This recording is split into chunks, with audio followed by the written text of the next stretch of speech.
पूर्व काल में अपने स्वरूपभूत मंत्र का उपदेश किया है, जो ओंकार के रूप में प्रसिद्ध है। वह महामंगलकारी मंत्र है। सबसे पहले मेरे मुख से ओंकार ओम प्रकट हुआ, जो मेरे स्वरूप का बोध करने वाला है। ओंकार वाचक है और मैं वाच हूँ। यह मंत्र मेरा स्वरूप ही है। प्रतिदिन ओंकार का निरंतर स्मरण करने से मेरा ही सदा स्मरण होता है। मेरे उत्तर वर्ती मुख से आकार का, पश्चिम मुख से उकार का, दक्षिण मुख से मकार का, पूर्ववर्ती मुख से बिंदु का तथा मध्यवर्ती मुख से नाद का प्राकट्य हुआ है। इस प्रकार 5 अवयवों से युक्त ओंकार का विस्तार हुआ है। इन सभी अवयवों से एकीकृत होकर यह प्रणव ओम नामक एक अक्षर हो गया।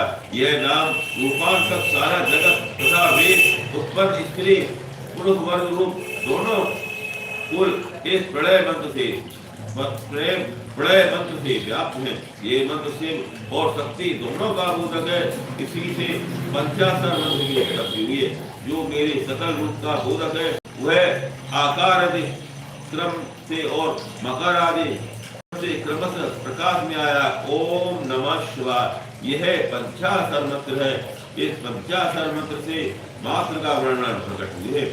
तो 5 वेद वाले उसी से सुरो मंत्र से त्रिपदा गायत्री मंत्र का प्रकट हुआ है। उस गायत्री से संपूर्ण वेद प्रकट हुए और उन वेदों से करोड़ों मंत्र निकले हैं। उन मंत्रों से भिन्न भिन्न कारणों की स्थिति होती है, परंतु इस प्रणय एवं पंचाक्षर से संपूर्ण मनोरथों की सिद्धि होती है। इस मंत्र समुदाय से भोग और मोक्ष दोनों सिद्ध होते हैं। मेरे सकल स्वरूप से संबंध रखने वाले सभी मंत्रराज साक्षात मोक्षदान करने वाले और सुखकारक मोक्ष हैं।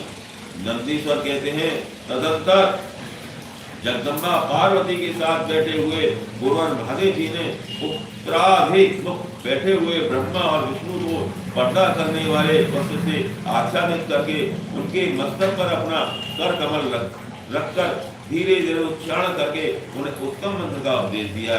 मंत्र तंत्र में बताई हुई विधि के पालन पूर्वक 3 बार मंत्र का उच्चारण करे भगवान शिव ने उन दोनों शिष्यों को मंत्र शिक्षा दी। फिर उन शिष्यों ने गुरुदक्षिणा के रूप में अपने आप को ही समर्पित कर दिया और दोनों हाथ जोड़कर उनके समीप खड़े हो उन देवेश्वर जगत गुरु का स्मरण किया। ब्रह्मा और विष्णु बोले, प्रभु आप नमस्कार है, आप स्वरूप होते हैं। आप ईश्वर को नमस्कार के बाद 4 हैं। नमस्कार है, आप प्रण वल्लिंग वाले हैं, आपको नमस्कार है। षष्ठी पालन संहार तुलोभाव और अनुग्रह करने वाले आपको नमस्कार है। आपके 5 मुख हैं, आप परमेश्वर को नमस्कार है। पंच ब्रह्म स्वरूप 5 तत्व वाले आपको नमस्कार है। आप सबकी आत्मा है, ब्रह्म में आपके गुण और शक्तियां अनंत हैं, आपको नमस्कार है। आपके सकल और निष्फल 2 रूप है, आप सद्गुरु एवं शंभु हैं, आपको नमस्कार है।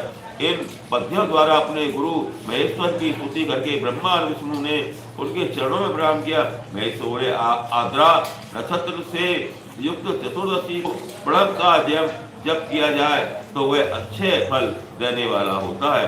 सूर्य की संक्रांति से युक्त माँ आद्रा नक्षत्र में बार किया हुआ प्रणय जब कोटि गुने जब का फल देता है। मृगशिरा नक्षत्र का अंतिम भाग तथा पुनर्वसु का आदि भाग पूजा होम और तर्पण आदि के लिए सदा आद्रा के समान ही होता है। यह जानना चाहिए। मेरा या मेरे लिंग का दर्शन प्रभात काल में ही प्रातः और संगम मध्याह्न के पूर्व काल में करना चाहिए। मेरे दर्शन पूजन के लिए चतुर्दशी तिथि निषिद्ध व्यापनी अथवा प्रदोष व्यापनी लेनी चाहिए, क्योंकि परिवर्तनीय तिथि से संयुक्त चतुर्दशी की ही प्रशंसा की जाती है। पूजा करने वाले के लिए मेरी मूर्ति अथवा लिंग दोनों समान है, फिर भी मूर्ति की अपेक्षा लिंग का स्थान ऊंचा है। इसलिए मुमुक्षु पुरुषों को चाहिए कि वे बेर मूर्ति से ही श्रेष्ठ समझकर लिंग का पूजन करें। लिंग का ओंकार मंत्र से और बेर का पंचाक्षर मंत्र से पूजन करना चाहिए। शिवलिंग की स्वयं ही स्थापना करके अथवा